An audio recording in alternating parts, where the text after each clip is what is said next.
اعوذ باللہ السمیع العلیم من الشیطان الرجیم بسم اللہ الرحمن الرحیم ان اللہ لا یغفر ان یشرک بہ ویغفر ما دون ذلک لمن یشاء ومن یشرک باللہ فقد ضل ضلالا بعیدا۔ سورۃ فاتحہ کے اندر ہم میں سے ہر شخص اللہ کی تعریف کرنے کے بعد اپنی سب سے بڑی ضرورت پیش کرتا ہے، ایسا کرتا ہے،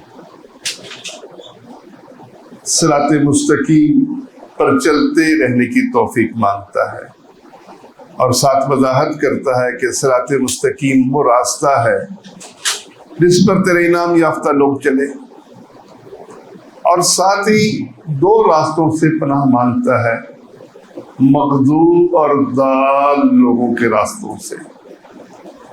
قرآن مجید میں اللہ نے یہی واضح کیا ہے، پورے قرآن مجید میں انبیاء کا تذکرہ، اولیاء اللہ کا تذکرہ کر کے صراط مستقیم میں نیک لوگ کس راستے پر چلے، اور ساتھ گمراہ فرقوں کا بھی تذکرہ کیا، ان کے مخالف قوموں کا بھی تذکرہ کیا جن پر اللہ کا غضب نازل ہوا، جو گمراہ ہوئے، جن پر غضب نازل ہوا۔ ہم اس کا پچھلی دفعہ مطالعہ کر چکے۔ آج ہم ضالین کون لوگ ہیں، گمراہ کون ہے۔ دیکھیے، گمراہی کی بہت سی قسمیں ہیں، اور وہ کفر اکبر اور شرک اکبر بھی ہے۔ قرآن مجید میں اللہ تعالیٰ سورۃ النساء کی یہ آیت، اس آیت میں نے آپ کے سامنے تلاوت کی، اللہ فرماتا ہے کہ اللہ اس بات کو نہیں بخشے گا کہ اس کے ساتھ کسی کو شریک کیا جائے، اس کے علاوہ باقی گناہ جس کے لیے چاہے گا بخش دے گا۔ اور پھر جو الفاظ ہیں وہ آگے دیکھیے کتنے سخت ہیں، وَمَن يُشْرِكْ بِاللَّهِ، جو اللہ کے ساتھ کسی کو شریک کرے گا، فقط ضل ضلالا بعیدا، وہ دور کی گمراہی میں جا پڑا۔ اب ضالین میں کون شامل ہے؟ شرک کرنے والے شامل ہیں۔ ہم یہ سورت بھی پڑھیں نماز میں، غیر المغضوب علیہم ولا الضالین بھی کہیں، اور ہمیں پتہ نہ ہو غضب کن پہ نازل ہوا، گمراہ کون ہوئے، تو پھر ہماری دعا کامل نہیں ہے۔ ہمارے سامنے یہ چیز ہونی چاہیے کہ کون لوگ گمراہ ہوئے۔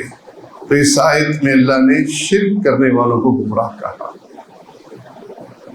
اب یہ شرک کرنے والے رسول اللہ صلی اللہ علیہ وسلم کے سامنے مشرکین مکہ تھے۔ مشرکین مکہ یقیناً 3 باتوں میں انہوں نے اللہ کے نبی صلی اللہ علیہ وسلم کی دعوت قبول نہیں کی۔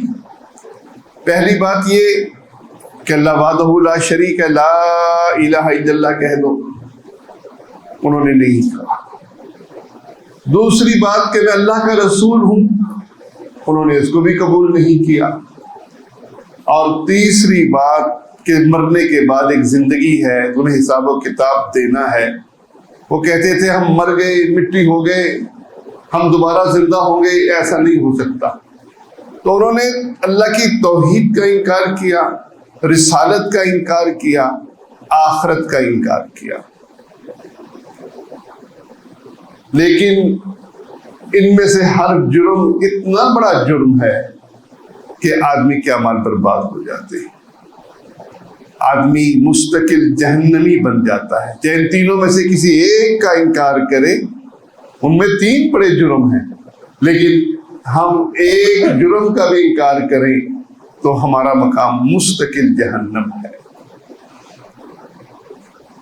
اب ان کے نظریات کیا تھے توحید کے بارے میں؟ رسالت اور آخرت کے تو بالکل بات واضح ہے۔ توحید کے حوالے سے جس میں اللہ نے کہا کہ یہ دور کی گمراہی میں جا پڑے جو اللہ کے ساتھ شریک کرے گا، اس میں سب سے بڑی غلط فہمی یہ ہے کہ وہ اللہ کو نہیں مانتے تھے۔ دیکھیے ایسا نہیں ہے، اللہ نے سورت یونس میں یہ ارشاد فرمایا کہ اے نبی کریم صلی اللہ علیہ وسلم ان سے پوچھئے. کیا پوچھئے؟ کیا خوبصورت انداز ہے مالک الملک کا. قل فرما دیجئے من یرزقکم من السماء والارض، آسمان سے رزق کون دیتا ہے؟ کون بارش نازل کرتا ہے؟ زمین سے سبزہ کون اگاتا ہے؟ یہ مختلف پھل اور سبزہ زمین سے مالک نکالتا ہے. کون نکالتا ہے؟ بتاؤ تو صحیح. امن یملک السمع والابصار، تمہاری سماعت کا کون مالک ہے؟ تمہارے بصارت کا کون مالک ہے؟ کس نے تمہیں کان دیے؟ کس نے تمہیں آنکھیں دی؟ ان کا مالک کون ہے؟ وَمَن يُخْرِجُ الْحَيَّ مِنَ الْمَيِّتِ، مردہ سے زندہ چیز کون نکالتا ہے؟ انڈا مردہ ہے، کوئی جان نہیں اس میں سے بچہ نکل آتا ہے.